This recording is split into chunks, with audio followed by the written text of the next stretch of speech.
lietuviškai skamba daug paprasčiau, mitybos specialistas, tai yra sveikata ir mityba.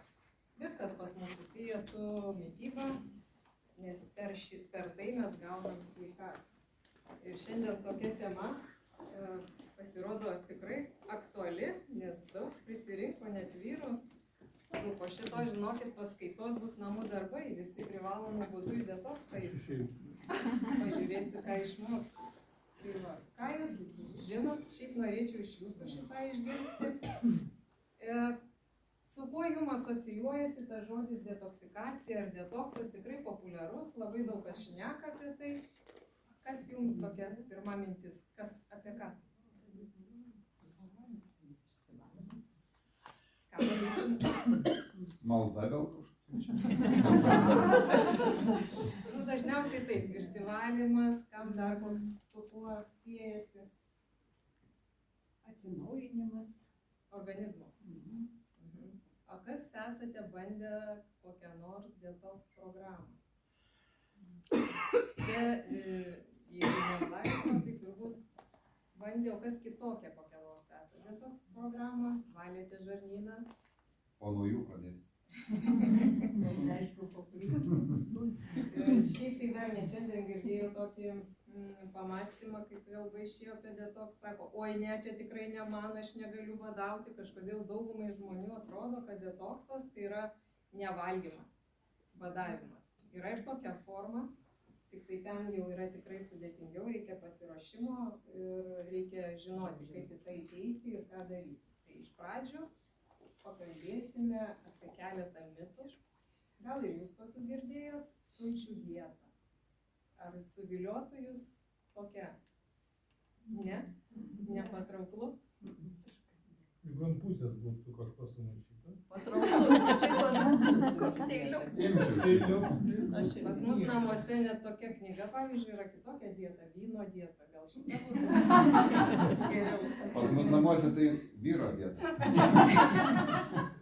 Tai va, sulčių detoksas gali būti netgi kenksmingas, tikrai yra tokių pasiūlymų, bet jeigu laikytis vaisių sulčių dietos, tai galim prisidaryti dar kitai bėdų daugiau, užsikelti cukrų labai smarkiai ir turėti daugiau problemų negu naudos. Galima toleruoti tas sulčių, net ne sulčių, sakyčiau, tokių kokteilius, bet maišyti miksą, daržovę su vaisiais, tada taip, bet tikrai pastoviai to daryti nerekomenduojama. Antras mitas, ar girdėt tokį dalyką, kad mes teršiamės kasdien ir mums reikia organizmui, taip, ne? O kas įdomu, pakalbėsim apie tai vėliau, kokią tą taršą mes čia užgyvenam kasdien. Ir kad reikia valytis, jeigu organizmas sveikas, tai kepenys, inkstai ir žarnynas daro šitą darbą. Ir tokiu, šitas mitas toks ne visai teisingas. O kas galvoja, kad jeigu daug sportuosim, daug judėsim, prakaituosim ir išprakaituosim tos toksinus. Gali būti? Gali būti. Gerai būtų. Čia kaip ir su lieknėjimu. Gal labiau prakaituosiu ir tie rabaliukai ištirps. Tai taip ne, nes per odą galima šiek tiek toksinų pašalinti, bet tikrai nesminis ir nepagrindinis detoksikacijos organas. Nors pats didžiausias. Taip, čia padeda, taip, bet nepagrindinis. Dar vienas mitas toksai, kad jeigu gersiu vandenį su citrina, tai išvalys kepenis ir nepadeda. Padeda šiek tiek suaktyvinti virškinimą, skrandžiui prisideda prie sužadinimo organizmo ir paruošimo virškinimo. Tai tik tiek, ir dar toks yra aktyvuota anglis. Kad valo, apsinuodijus tikrai yra, kas naudoja angliuką, žinot, tikrai iš senų laikų tokias tabletės.